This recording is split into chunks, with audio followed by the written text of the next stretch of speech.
Askofu, Reverend Dr. Mwalwa and your family, and all those who have come here for this very important service. God is good. I know the time. Nisalimia niko haya. Bwana Yesu asifiwe. Bwana Yesu asifiwe tena. Hi cousin. Hi cousin.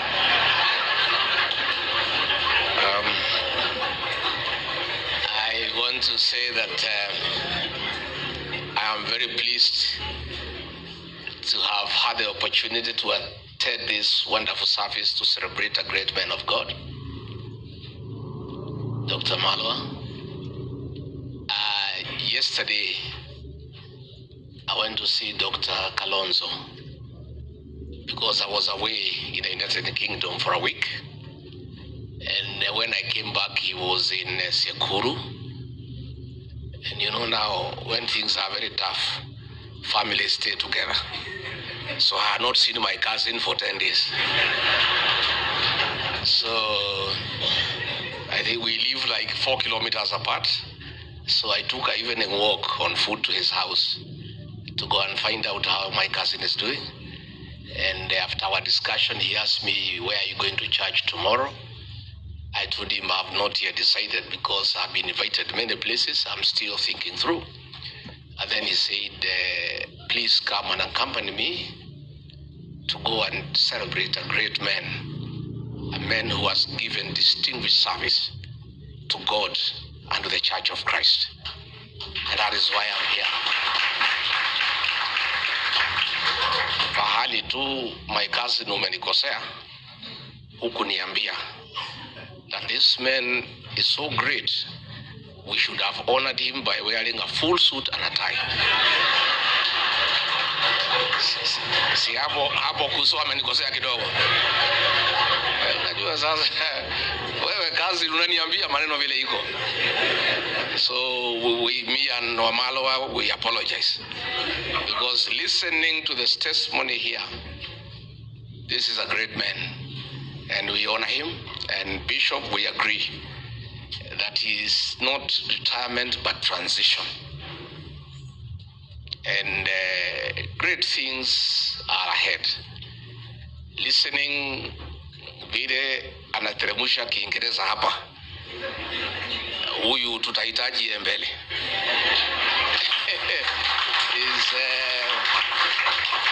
He may be transiting, but his mental faculties are right. Si mimi nimesikiza kabisa. Mimi sijasoma kama Dr. Kalonzo. Mimi masomo yangu ni ya chini.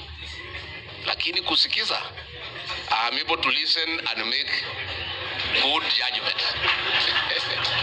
I've listened to Dr. Mwalwa na hako sawa.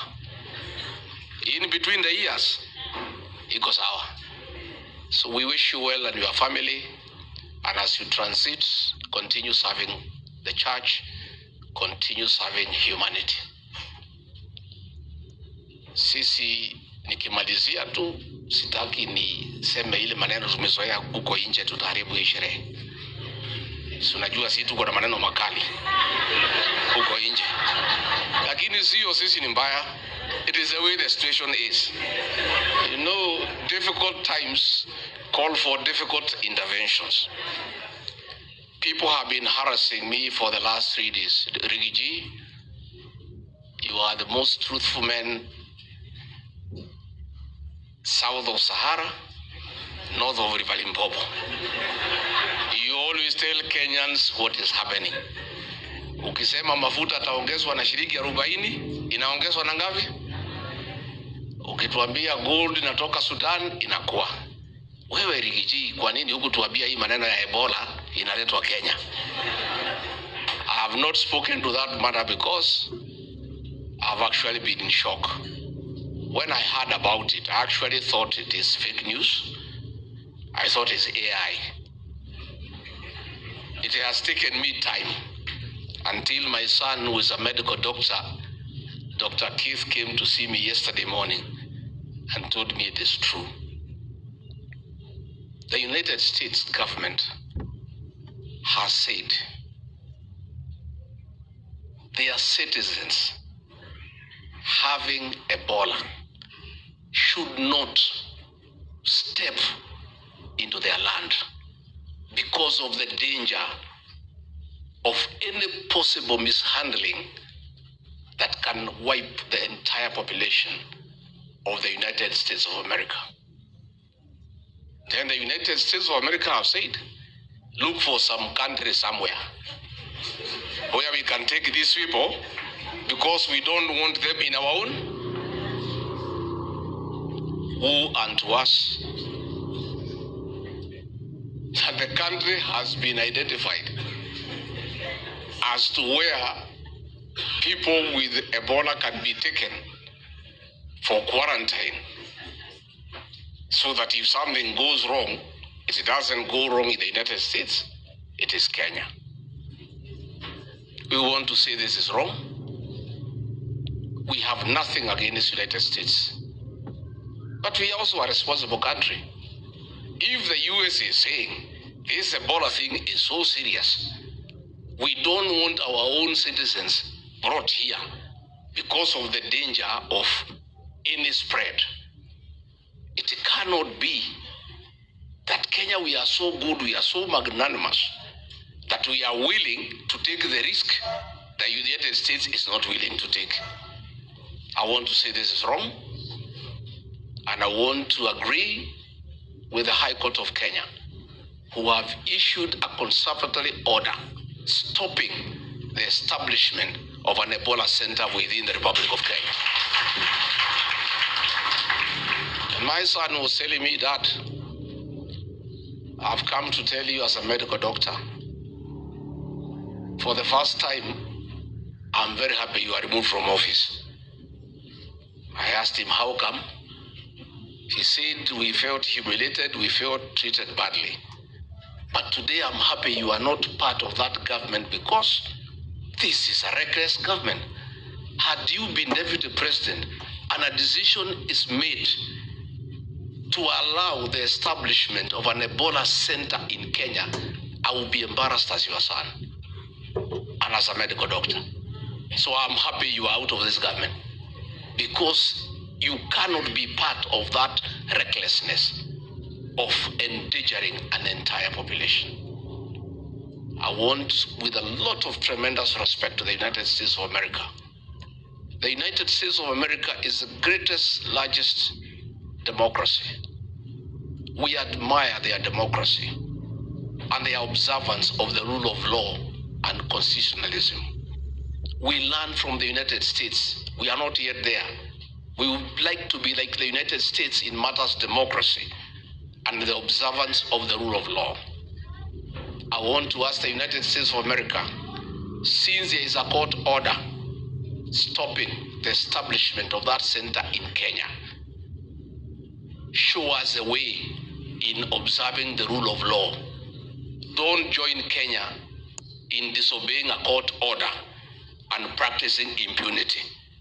You will be taking us back. We will be wondering whether you have two standards, one for America, that is a democratic country that observes the rule of law, respects court order, but in Kenya, you can join the Kenyan government in impunity to disregard a court order. Because I'm told, despite the court order, equipment are being brought to Nyanyuki. And Dr. Kalonzo Musyoka, what is worrisome is that members of the military who are not political, our military is very disciplined, is very professional. They have looked for me and they are telling us, speak for us. We don't want that center in Nyanyuki Air Base because we also live there. We have families. Anything can go wrong and we need to live. So the soldiers are very unhappy, but they have no voice.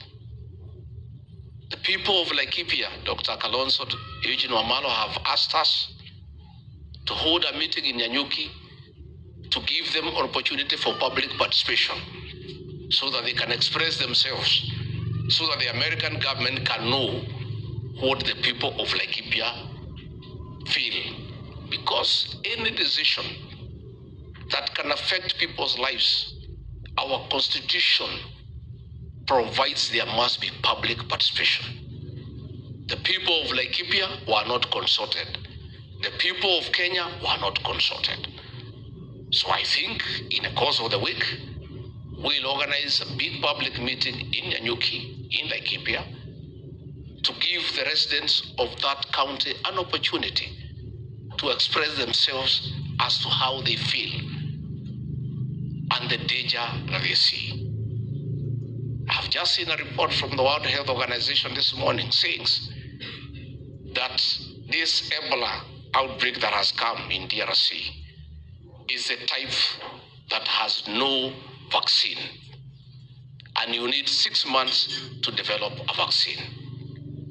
That report is also saying that in case of spread, 50% of those infected are not likely to make it. We cannot therefore endanger our country.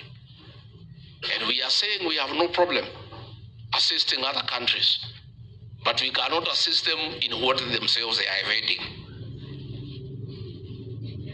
Ama siko namna hiyo. Si Amerika wanasema wanaogopa hiyo ugonjwa. Sasa kama hao wanaogopa, and we are also asking, a question has been asked to me this morning. If America, that is known to have the best health care system in the world, are not sure they can handle that outbreak, what about Kenya, where we are unable to handle malaria?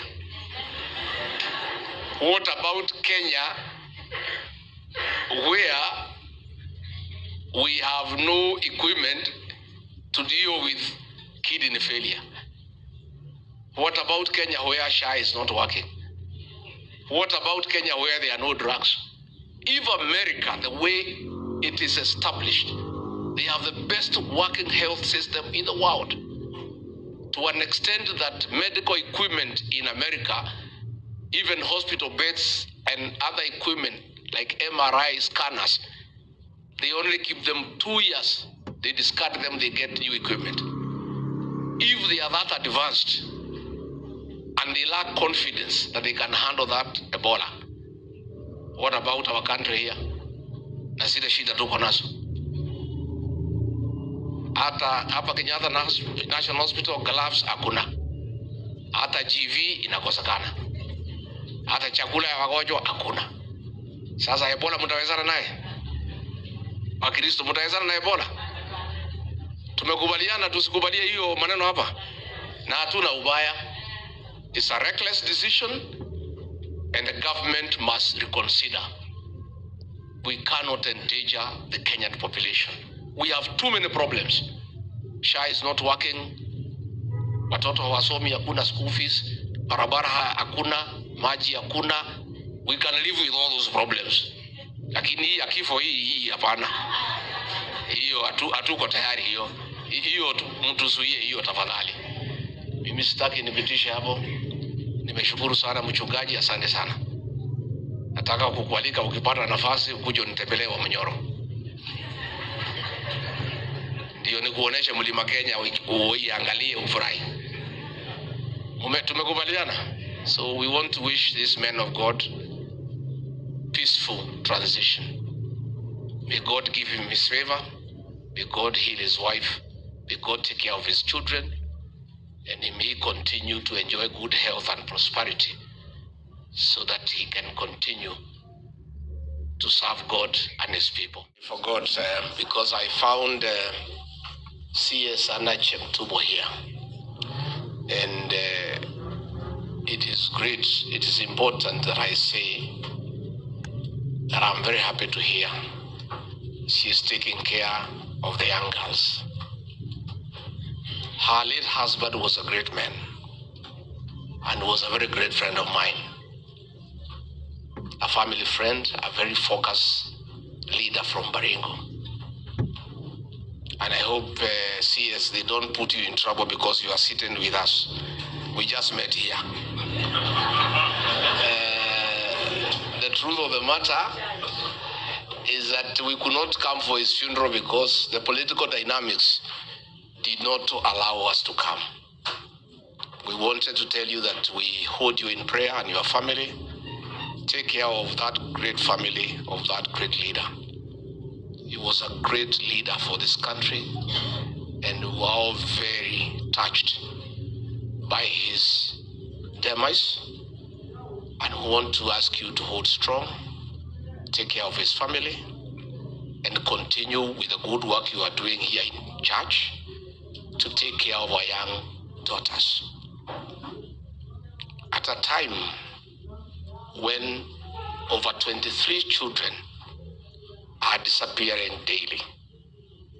For the last 2 years, more than 11,000 young children have disappeared. Most of them have been found tortured. We are told they are taking their organs. I don't know whether it's for rituals or it's for what purpose. So when we get a grandma and a mother taking care of young girls, we are very happy. We have serious cases of femicide.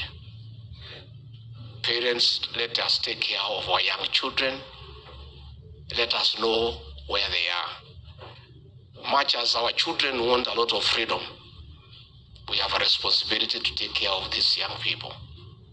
So, CS, I just wanted to tell you that we are with you and we feel for you, and we did appreciate the contribution that your late husband made for the development and the leadership of this country. And these are leaders that we need to emulate as we proceed.